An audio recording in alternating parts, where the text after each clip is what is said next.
Hi everyone, in this video we are going to go through section 25.3, the area under a curve. Okay, so that's our goal in this section, is to determine the area under a curve. And areas, we can find areas with formulas of, of circles, of rectangles, of triangles, of trapezoids, with all of those area formulas. Well, how about when I have curvy lines like that are formed by functions and stuff? And so in this first and ultimately where that will lead is to how do we use calculus to find area under a curve. That's where it leads to, but not yet. Okay, so we'll kind of build to that point. Okay, so we've got this curve here. This guy is y equals x squared plus 1. So the graph of y equals x squared plus 1, kind of this parabola is a little stretched out.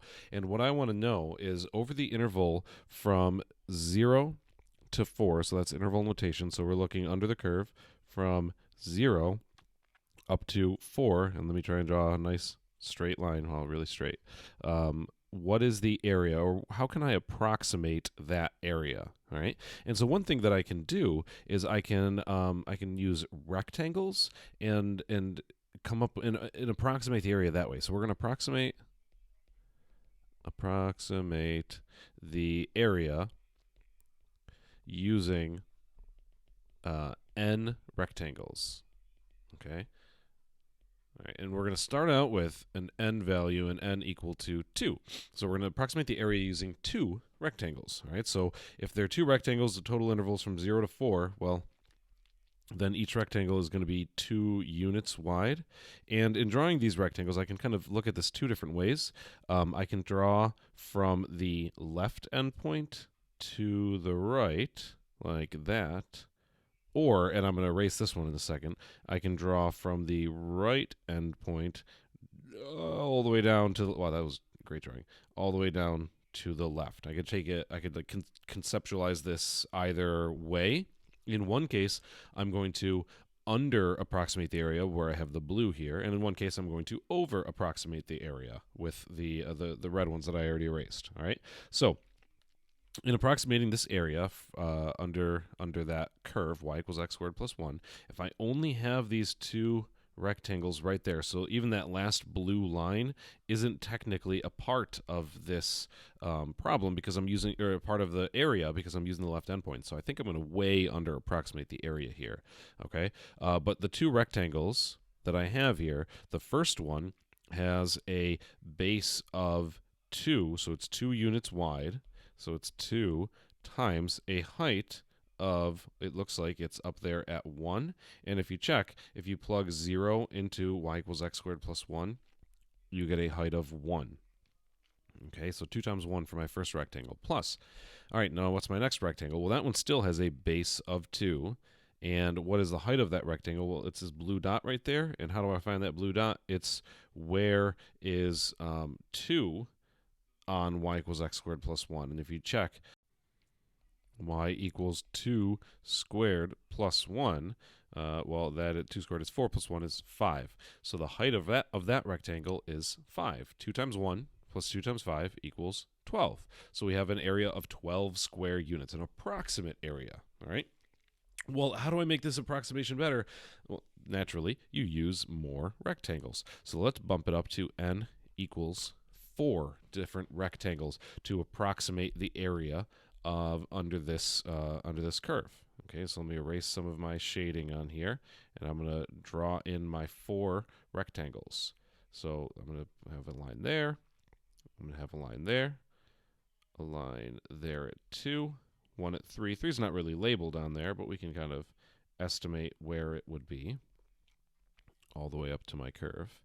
And then I'll draw the end of the region. But again, this line, and I'll make it kind of dotted and not look that hot, that line, it doesn't actually factor into the area because, again, I'm using the left end, the left endpoint for each of my 4 rectangles. If I were to do another one at the dotted blue line, then that would be a 5th rectangle, and that would not be correct. All right, now, so area. What do we got? The base of each rectangle is 1 now, so that's an important thing to know. I made more rectangles, so they have a smaller base. And the height of the leftmost rectangle is still 1, right? If you plug 0 into that equation, you get 1. Next rectangle Base is 1. Height is, well, if I plug 1 into the function, 1 squared plus 1 is 2. So that I should have moved that one a little bit to the right. But the height is 2 there. Another base of 1. And then the height, if I substitute 2 into the function, again, is 5. Okay, so plus 1, whoops, times 5. There we go. Sorry for the pause there. 1 times 5. And then my fourth rectangle, if I plug 3 into that function, 3 squared is, excuse me, 3 squared is 9, plus 1 is 10. So I have a base of 1 and a height of 10. So plus 1 times 10. All right. Now when you simplify that, 1 times 1 is 1, plus 2 is 3, plus 5 is 8, plus 10 is 18. So by doubling the number of rectangles, we have a more accurate look at the area here. Still not exact. It's approximate.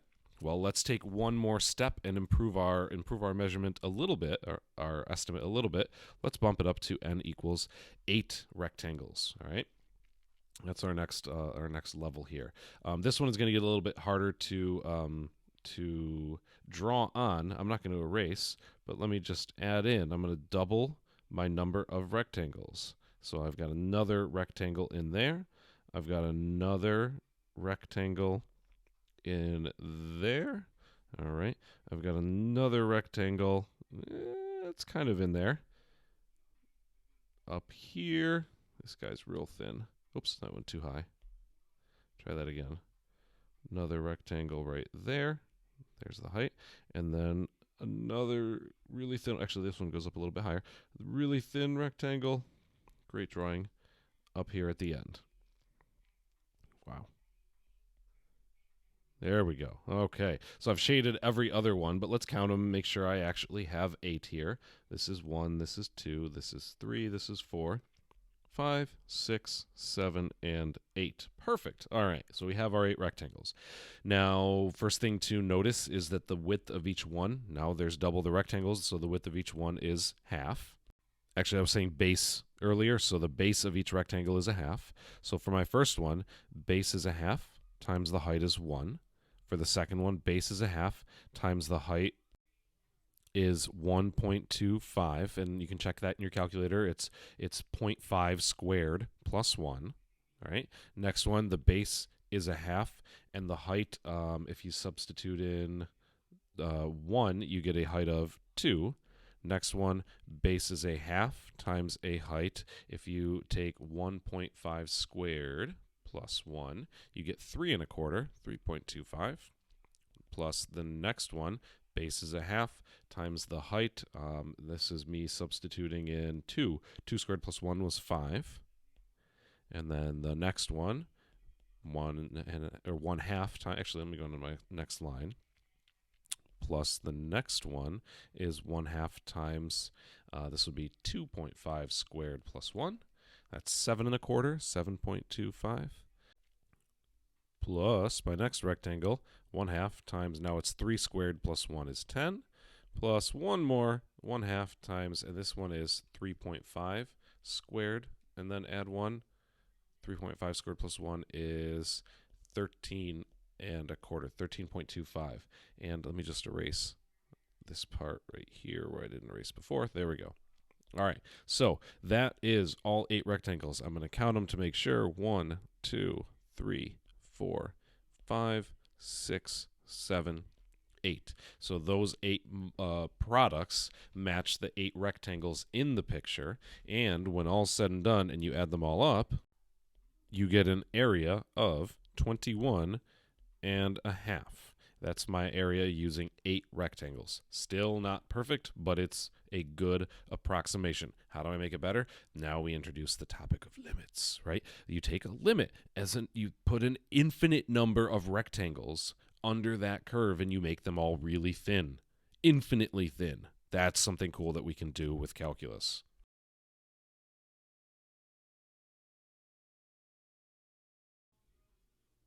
Okay, so now the goal is to make this process more efficient, right? So what I've got at the top of the slide, it says the sum of the rectangles, the sum of those rectangles is more easily evaluated using integration. So this slide, we're going to connect the area under a curve finding the area of a region initially using rectangles to what we did in the last section, and that is integration. Okay, how do I connect an antiderivative, an integral, to an area under a curve, right? And the way that we're going to kind of do this, in hopefully a straightforward manner, is I've got my curve here, y equals f of x, all right? And I've got an x labeled on there, and let me actually add on a little bit more to my picture here. I'm going to add on this distance, some distance away, we'll call it h, and then I'll mark this x plus h, okay? And we're labeling that there. All right, so now, excuse me, now let's talk about area. So I've got my picture labeled. Let's say I'm going to define this a parentheses, the area of x plus h. That's everything starting at a all the way up to the x plus h mark. So the area of everything starting at a up to x plus h. All right, and we are going to subtract from that area up to x. So that is, and I'm going to subtract out, I'm going to take out the area of everything starting at a leading up to x. So we're deleting that. I don't know why I shaded it green, but let me use black, and we're deleting out, we're taking out that area. Okay, so what is left if I have the area of everything from a up to x plus h, subtract out everything from a up to x? Well, what's left is the stuff between x and x plus h, this area, if you will. All right, that is approximately equal to, the way that we did at the beginning of the section, that is approximately equal to the base of that not really rectangle. That's why we're saying it's approximate. The base is h, and the height is determined by f of x, by this y value. Okay, so we're representing this area in a fairly strange way. Okay, well, now if I solve for f of x, that f of x is approximately equal to a parentheses x plus h minus a parentheses x over h. Oh, okay. Well, that's kind of cool. But then, well, that looks like the limit definition of the derivative way back from the beginning of the semester, right? F of x plus h minus f of x over h. The limit as h approaches 0. Okay, so this says that if I take the derivative of that's just the derivative as a function, that is approximately equal to my f of x function. So f of x is approximately equal to the derivative of the area. All right, ready? So here's the kicker. That means that the antiderivative of f of x, or the integral of f of x with respect to x, and then here's the notation that I'm introducing. This is called a definite integral from a to b, is equal to the area under the curve. Okay, and how do I find that area under the curve? I take the antiderivative capital F and evaluate it at b, the antiderivative capital F and evaluate it at a, and subtract them. And that's more the how-to, the how do we do this. That's how you find the area under the curve. Okay, that's the connection there. Okay, ultimately, if the top part didn't make as much sense, if that was a little more abstract and confusing, this bottom part, this is the how-to. This is the big formula. Okay. Okay, now let's look at two examples to kind of close out the section. We're going back to that the first curve way back from the beginning of the section, y equals x squared plus 1. And I want to know the area under it from x equals 0 to x equals 4. The way that we write this is the integral from 0 to 4 of x squared plus 1 with respect to x. The dx is just the variable. All right, well, how do I do that? I need capital F of 4, the antiderivative evaluated at 4, minus capital F of 0, the antiderivative evaluated at 0. First, I need that antiderivative, right? That is, using the rules from the previous section, x cubed over 3 plus x. Okay, and another way that we'll write this is we're evaluating, this is a vertical line, evaluated at 0 and 4, or from 0 up to 4. So I'm going to substitute 4 cubed over 3 plus 4 first, minus 0 cubed over 3 plus 0. Okay, that's not really going to give you anything there. All right, and then when all said and done, 4 cubed over 3 is 76 thirds. And you can check that in your calculator if you want to. In decimal form, that's 25.3 repeating. So our approximations were good. They were getting better, but this is the exact value for the area underneath that curve.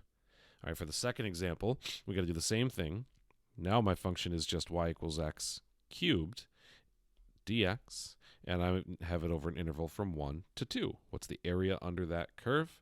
Okay, it's this antiderivative. First we take, well, let me write it this way. I need f, capital F, the antiderivative evaluated at 2, minus capital F of 1. Antiderivative is x to the 4th over 4. Add 1 to the exponent, divide by the new exponent. That gets evaluated from 1 up to 2. 2 goes first, 2 to the 4th over 4, minus 1 to the 4th over 4. And then that is 15 quarters. 15 divided by 4 is 3.75.